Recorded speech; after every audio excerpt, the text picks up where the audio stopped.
একটা হাসি, একটা নিরীহ মুহূর্ত, আর তাতেই ঝরে গেল তরুণ একজন শিক্ষার্থীর প্রাণ। রাজধানী বনানীতে প্রাইম এশিয়া বিশ্ববিদ্যালয়ের ভিতরে ঘটে যাওয়া এই ভয়ানক হত্যাকাণ্ড নাড়া দিয়েছে গোটা দেশকে। নিহত ছাত্র জাহিদুল ইসলাম পারভেজ প্রাইম এশিয়া বিশ্ববিদ্যালয়ের টেক্সটাইল ইঞ্জিনিয়ারিং বিভাগের শিক্ষার্থী, বয়স মাত্র 23, বাড়ি ময়মনসিংহে। ঘটনার দিন বিশ্ববিদ্যালয়ে প্রবেশ করেন দুজন বহিরাগত মেয়ে। অভিযোগ উঠেছে তাদের দেখে হাসাহাসি করছিলেন পারভেজ ও তার বন্ধুরা, আর সেখান থেকে জন্ম নেয় রক্তাক্ত এক ট্র্যাজেডির। এই ঘটনার জের ধরে বিশ্ববিদ্যালয়ে ঢুকে হামলা চালায় একদল দুর্বৃত্ত, যার পরিণতিতে প্রাণ হারান পারভেজ।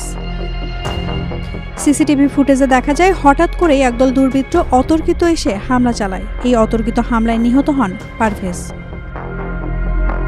এই ঘটনায় পারভেজের মামাতো ভাই বাদী হয়ে বনানী থানায় একটি হত্যা মামলা করেছেন। মামলায় 8 জনের নাম উল্লেখ করে অজ্ঞাত আরও 20 থেকে 30 জনকে আসামি করা হয়েছে।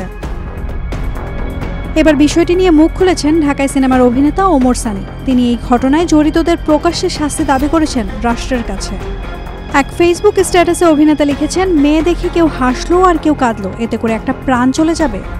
রাষ্ট্র মেয়ে দুটোর অ্যারেস্টের ছবি দেখান, যারা মার্ডার করেছেন তাদের ছবি দেখান, প্রকাশ্যে ফাঁসির ব্যবস্থা করেন। মানুষ দেখে আবার হাসাহাসি করুক, অসুবিধা নাই, রাষ্ট্রের ওপর কনফিডেন্স আছে, অপেক্ষায় থাকলাম। ওমর সানি সেই স্ট্যাটাসে ভক্তরাও হত্যাকাণ্ডীদের কঠোর শাস্তির দাবি জানান। অপরদিকে পারভেজ হত্যাকাণ্ডে ক্ষুব্ধ সাধারণ শিক্ষার্থীরাও। সামাজিক যোগাযোগ মাধ্যমে ছড়িয়ে পড়েছে বিচার দাবি করে স্ট্যাটাস, পোস্টার আর প্রতিবাদের ঝড়। Naomi Nasrin, Daily Sun. For more updates, follow us on Facebook, subscribe our YouTube channel, get the latest update on www.daily-sun.com.